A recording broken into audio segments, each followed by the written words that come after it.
ये आकाशवाणी गोरखपुर है। अब आप प्रमोद कुमार सिंह से क्षेत्रीय समाचार सुनिए। मुख्यमंत्री योगी आदित्यनाथ ने आज बुलंदशहर में 632 करोड़ रुपए की 256 विकास परियोजनाओं का लोकार्पण और शिलान्यास किया। उन्होंने नारी शक्ति वंदन महिला सम्मेलन को भी संबोधित किया। श्री योगी ने कहा कि प्रधानमंत्री नरेंद्र मोदी ने महिलाओं के सशक्तिकरण के लिए दशकों से लंबित महिला आरक्षण विधेयक को संसद में पारित कराया। उन्होंने कहा कि नारी शक्ति वंदन अधिनियम महिलाओं को और सशक्त बनाने में मील का पत्थर साबित होगा। आज हम सब आपको इस बात के लिए बधाई देने के लिए आए हैं कि नारी वंदन अधिनियम इसमें मील का पत्थर साबित होने जा रहा है। देश की संसद में वर्षों से लोगों को प्रतीक्षा थी कि अधिनियम पारित होगा। अब बहनों को पंचायत की तरह, स्थानीय निकाय की तरह विधानसभा और लोकसभा में भी 1/3 सीटों पर अतिरिक्त विजयी बनने का और चुनकर जाने का एक अवसर प्राप्त होगा। मुख्यमंत्री ने कहा कि उनकी सरकार ने राज्य में सुरक्षा का वातावरण दिया है। उन्होंने कहा कि पिछले सप्ताह ही प्रदेश में मिशन शक्ति के चौथे चरण का शुभारंभ हुआ। मिशन शक्ति महिलाओं के प्रति होने वाले अपराधों को कम करने और महिलाओं को उनके अधिकारों के प्रति जागरूक करने का एक महत्वपूर्ण कार्यक्रम है। मुख्यमंत्री ने सुरक्षा को विकास का आधार बताते हुए कहा कि देश और दुनिया भर के निवेशक आज उत्तर प्रदेश में निवेश के लिए आ रहे हैं। उन्होंने कहा कि इससे राज्य में बड़े स्तर पर रोजगार का सृजन हो रहा है। भैया बहनों, हम सबको इस बारे में ध्यान रखना होगा। अगर सुरक्षा है तो विकास भी आगे बढ़ता है, सुरक्षा है तो निवेश भी आगे बढ़ता है, सुरक्षा है तो रोजगार का सृजन भी होता है। कोई सोचता था बुलंदशहर में भी मेडिकल कॉलेज होगा, लेकिन मेडिकल कॉलेज की स्थापना हो गई।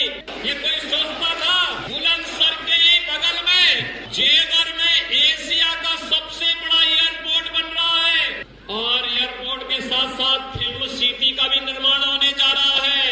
अब आपको फिल्म सिटी के लिए मुंबई या हैदराबाद नहीं जाना पड़ेगा, बल्कि फिल्में यहीं पे बनेंगी। यहीं के कलाकारों को एक मंच मिलेगा और कला को आगे बढ़ाने में भी मदद मिलेगी। इसके अलावा मुख्यमंत्री ने हापुड़ में 136 करोड़ रुपए की 102 विकास परियोजनाओं का लोकार्पण और शिलान्यास किया। उन्होंने विभिन्न योजनाओं के लाभार्थियों को प्रमाण पत्र वितरित किए और उनके साथ संवाद किया। चंदौली जिला सभी तहसीलों में ई ऑफिस व्यवस्था को लागू करने वाला प्रदेश का पहला आकांक्षी जिला बन गया है। जिलाधिकारी निखिल टी फुंडे ने आज कलेक्ट्रेट सभागार में सरकारी कामकाज के लिए ई ऑफिस प्रणाली का शुभारंभ किया। उन्होंने कहा कि सरकारी विभागों में अब सभी कार्यालयी कार्य ई ऑफिस के माध्यम से होंगे। इससे पूर्व जनपद कन्नौज और ललितपुर में भी ई ऑफिस व्यवस्था लागू की गई है, लेकिन ये केवल जिला मुख्यालय तक ही सीमित है। मेरठ में आज एक इमारत में हुए विस्फोट में 4 लोगों की मृत्यु हो गई और एक अन्य गंभीर रूप से घायल हो गया। विस्फोट इतना जोरदार था कि इमारत पूरी तरह ध्वस्त हो गई।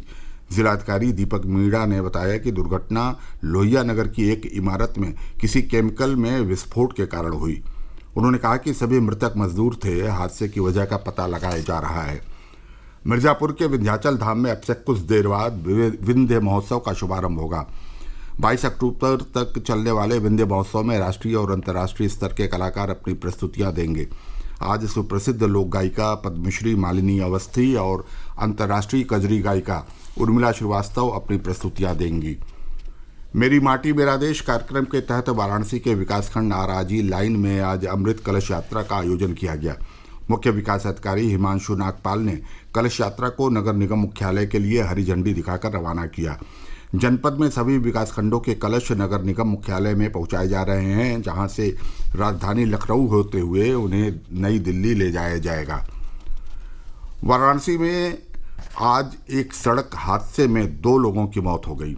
दुर्घटना आजमगढ़ वाराणसी मार्ग पर शहर से 20 किलोमीटर दूर बड़ा गांव थाना क्षेत्र के काजीसराय में आज दोपहर उस समय हुई जब एक तेज रफ्तार ट्रक ने पीछे से मोटरसाइकिल को टक्कर मार दी।